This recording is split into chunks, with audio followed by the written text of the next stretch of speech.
Donald Trump has not even been sworn in yet, and yet congressional Republicans are already proposing voter suppression legislation. Welcome back to Democracy Docket. I'm Marc Elias. And I'm Paige Moskowitz. Let's get started. House Republicans passed their rules package outlining their top legislative priorities in this Congress. Marc, they listed 12 bills in that package. Number 10 was the SAVE Act, a bill to require proof of citizenship in order to register to vote in federal elections. Yeah, and by the way, it's quite a doozy of a list, Paige. I mean, you're right. The voter suppression law comes in at number 10, but you're not going to particularly be inspired by 1 through 9 or 11 and 12. It's a whole lot of messaging bills and anti-immigration bills, and just a couple that, by the way, are pretty, like, I couldn't even figure out what the hell they were trying to do. One involving tax exemption from something involving Taiwan. Anyway, the big one, though, that we were focused on, as you point out, is the one that, aims at making it harder for people to register to vote, this time by enacting or requiring a bogus documentary proof of citizenship requirement. Now, that may sound, sort of benign on its face, but think about it. How do you prove citizenship? You prove citizenship by either producing an original birth certificate. Not a lot of people walking around with their original birth certificate, or a passport. And so when you look at who this would target, it's not going to target people who are already registered to vote. It's not going to target older people because they're usually registered to vote. This is going to target young voters, people who are registering for the first time, who candidly may not have a passport. Like, they may not have a reason to it. And they are probably not walking around, with their original birth certificate. And so this is simply a pretextual bill that sounds like it is doing something grand by preventing non-citizens from voting or from registering, which is not really a problem. And I know we're going to get into that in a second. But it is a pretext that sounds like it's doing something good, when in fact all it is an effort to prevent first-time people from registering to vote, in particular young voters. And that is a reason why this bill needs to be opposed, and why I suspect it will once again die in Congress as it did last term. Texas Representative Chip Roy reintroduced the bill along with Utah Senator Mike Lee. Now, in Representative Roy's press release on the bill, he explicitly spells out that the bill requires state to obtain proof of citizenship in person before a person can register to vote. So, Marc, that would impact people who register to vote by mail, who register to vote online. The bill specifies that they need to show up in person. And like you said, many of these voters may not have documentary proof of citizenship easily accessible, like their birth certificate or passport. In fact, a survey from last year, spearheaded by the University of Maryland, revealed that nearly 1 in 10 voting age Americans do not have easy access to documentary proof of citizenship. Yeah, 1 in 10 don't. I'm actually surprised that the number's out higher. I suspect that understates the number of people this are disenfranchised, because, it is one thing to say, I have access to a birth certificate. It's another thing to say that I have the birth certificate with me, right? And as you point out, this requires them to show up in person with this paperwork. Who, again, think about who that impacts, right? It's not impacting the person who already registered, or impacting, frankly, the person who's likely going to show up in person anyway to register to vote. This is targeting people who are going to register by mail, people who are going to register on the internet, and people who are going to register at like events, like concerts, right? So who are we talking about being targeted here? This is not preventing an actual problem. There is no problem in this country of non-citizens voting. This is targeting people that Republicans don't want to participate in an election, particularly young people, and as a result, also it will over-index in disenfranchising people of color. Yes, Marc, low-income voters and voters of color are less likely than their white counterparts to have access to these documents, or have these documents at all. About 4 million Americans don't have their birth certificate or passport. Think of also the monetary and the time cost to get these kinds of documents. A passport costs a minimum of $130 for the application, and then the execution fee, I believe, is another $35 on top of that. So we're talking about $165 to get a passport for the first time. And that's if you have all the paperwork, which includes typically your original birth certificate. And if you don't have access to that, you have to request a copy. That is typically not free. It can take weeks, if not months, to get your original birth certificate. And then you have the time cost of having to go to a passport office or another location, typically during a work day, to submit all that documentation, submit your application, and then wait a couple of weeks to get your passport back. Yeah, you mentioned something that I want to emphasize, Paige, which is the time. I think that people who have not gone through this process sometimes think, well, yeah, I get it. It costs some money and that's bad, but it is what it is. And, it requires you to be a little organized, and that is what it is. But, I recently had a situation where I thought I needed my birth certificate, a certified copy of my birth certificate for a passport. It turns out my passport hadn't expired, or it hadn't. I could renew it another way, whatever. I won't bore you with that. But for a moment, I thought I needed a certified copy of a New York state birth certificate. So I called the county, and they closed all the county offices that do birth certificates like after COVID, and they haven't opened many of them. And finally, I got someone on the phone, and they're like, "Yeah, it could be 8 months." And I'm like, 8 months to get a certified copy of a birth certificate? I mean, I have a copy. I just don't necessarily have one with the stamp.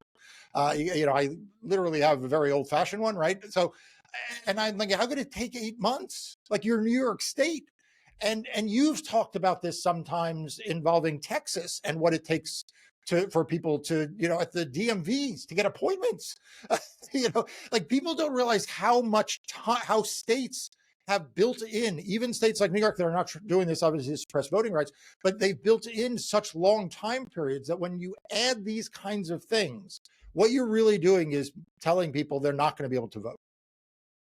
Another group of people who may be affected by this law are women who are married or divorced and will therefore have different names across their source of ID. Their driver's license may have one name, their passport may have a different name.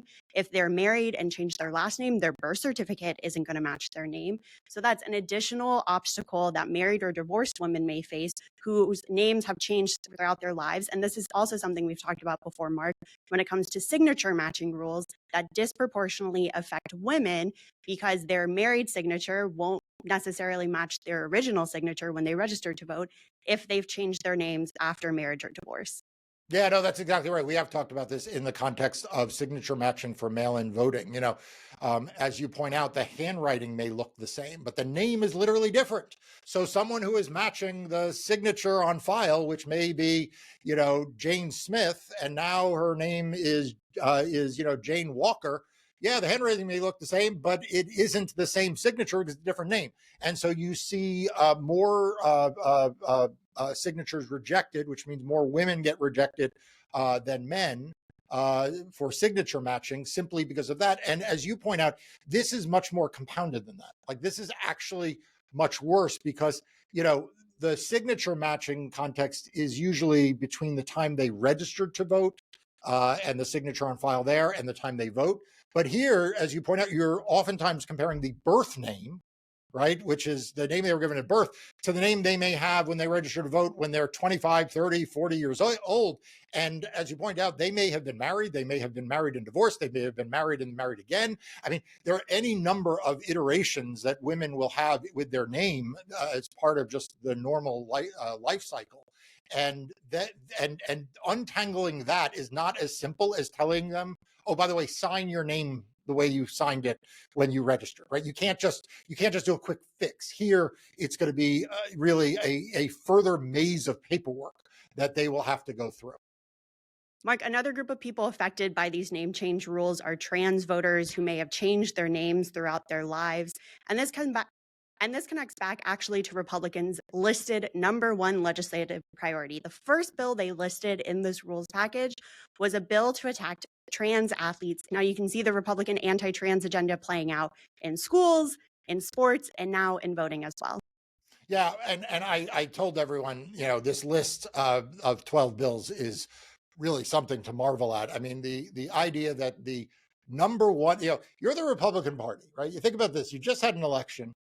You like to think maybe you ran on helping make the country a better place. I won't even bother using Donald Trump's phrase, but you have a positive vision for America. So you sit down and you're like, okay, so what do we want to do? How do we want to make America great again? There you go. I said it.